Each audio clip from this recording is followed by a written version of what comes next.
Welcome back. In this lesson, we're going to take a photo of different landscape horizons and turn them into something that looks like a tiny planet. So we're going to start off with some sand dunes, some people walking along the horizon of the sand dunes and a palm tree. And the other thing that I find that's really helpful is if you try this effect. Some photos, they work really well, and some photos, they don't work quite as well, and you just kind of have to test them. Although if you have a horizon that's somewhat even, usually that helps.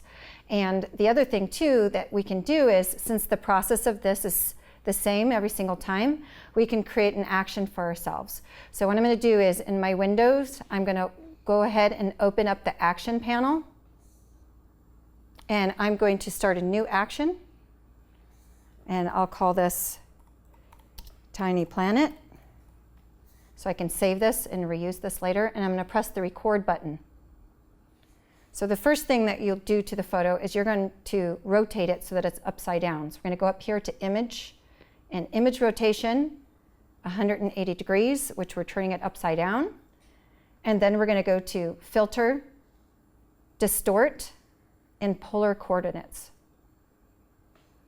And then I can zoom out by pressing the minus button to get an idea of what it's going to look like, and I press OK. So that's the end of my action, and those are the steps that I'm going to repeat each time. So I'm going to go ahead and stop that. So now, if the color is even, that usually helps too, but there's ways that we can maybe hide the scene here. So what I'm going to do is go ahead and grab the mixer brush tool, and I'm going to take my little ink dropper and choose a color here, and then I'll go back to my brush, and you can adjust the size with the brackets, and then you can very subtly paint over the seam.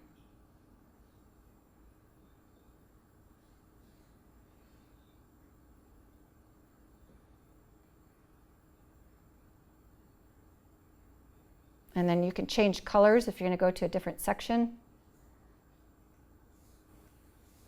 Go back to my mixer brush tool and clean up that part. And then the other thing you can do to kind of hide the clouds, to hide the seam, is to go ahead and maybe paint a cloud on the seam. So I'm going to choose a white color. And then maybe I can reduce my flow and mixer, and go ahead and I can paint some little artificial clouds in here.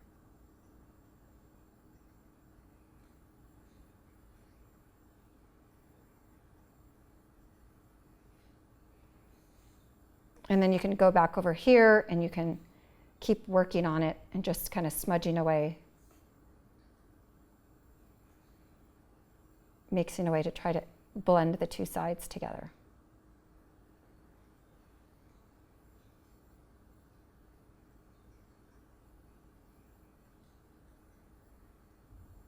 And I'll go ahead and maybe add myself another cloud in a different place.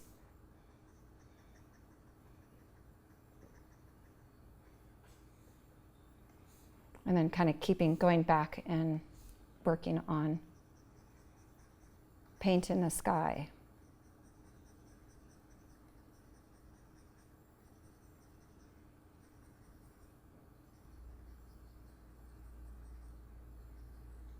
And I see some kind of distortion over here that I might want to just go ahead and paint over there as well. And it just kind of smooths out the surface of my sky. Just taking your time to go around and paint over those sections to help kind of blend the colors together.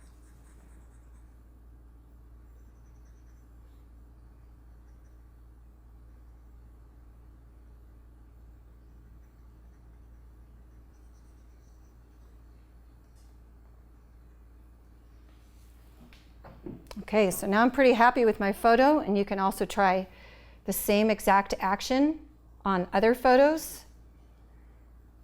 So you can just go to your Tiny Planet action and press the play button, and it will automatically do it. And I can try the same one over here.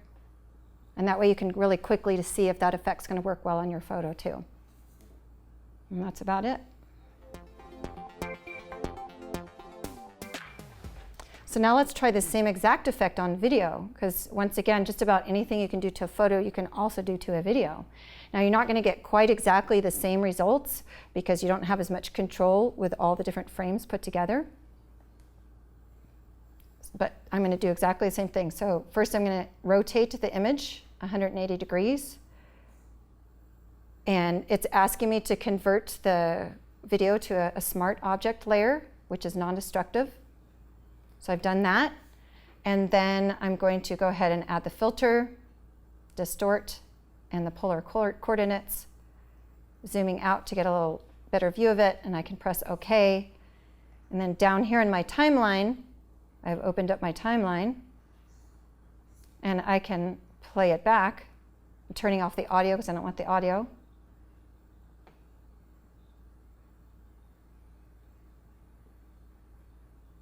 And you can see somebody running around the tiny planet.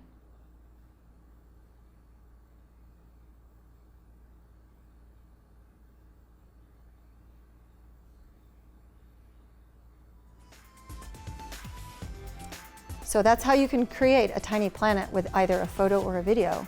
Let's see what you can come up with. Go ahead and post what you've done on the platform. In this lesson, we're going to be learning how to make an animated GIF. Some people like to call it a GIF, and some people like to call it a GIF. I prefer to use the pronunciation GIF because the person who created it was the originator, and that's what he called it. On my bottom layer, I have a video clip that's been made with an image sequence of a girl doing jumping jacks. On top of that, I've added a gradient map to do a black and white filter. And on top of that, I also have an image sequence. I've added multiple layers of that, and I've changed the size, and I've created masks around it.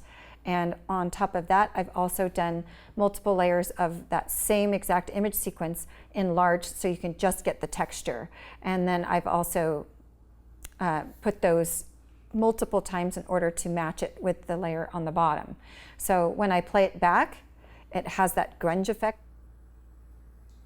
And you can see the numbers moving and looping. So this is a very short video clip, but what we can do with an animated GIF is that we're going to make it, basically, it's a picture that's moving and it just continually loops around. So the first step that we're going to do is we're on our little video layer on the bottom, and I'm going to go into this little flyout menu here. And I'm going to convert the frames and flatten the frames into clips. And now each of the frames of the video is layered one on top of another. Down on the bottom, I have the video files, which I'm actually going to get rid of. So I can go over here, and all the ones that are turned off over here are the ones that I'm going to throw away.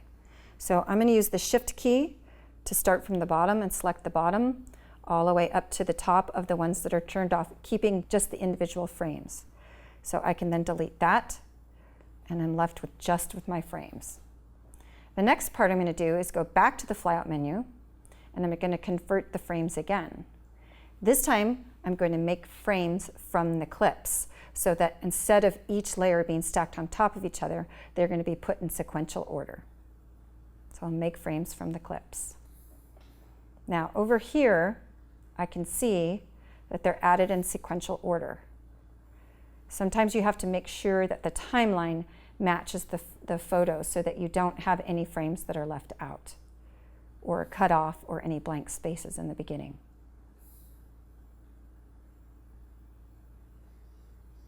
So as I can see, there's a blank one in the beginning, and I'm just going to scooch that timeline over so it starts with the first frame. And I can play it back to see how that looks. And I like it. So I'm going to go ahead and stop that. I'm going to go back out to my flyout menu, and I'm going to convert frames again. This time I'm going to convert it to frame animation. Okay, now I have all my frames set here, and instead of it going once, I want to set it forever. So when I play it back, it will continually loop without stopping. It will continue to loop. So I press play.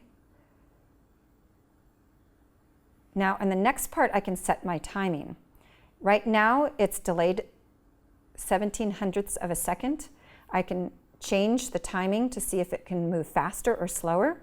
So in order to set my timing, I'm going to start by selecting the first frame first, and I'm clicking on that so it's highlighted in blue. Then I'm going to go ahead and press the shift button down, go all the way over to my last frame, and then I can go down in this little drop-down menu here and try different timing. So for example, if I do no delay, it's going to move a little bit faster. I'm going to press the play button again. Okay, and maybe I'll try, just for fun, another timing to see if I could slow it down and see how that looks. And I'm selecting the first and the last again. And maybe I'll go ahead and press 0.2 of a second. And I think I've liked the one with no delay, so I'm going to go back, press that, do no delay.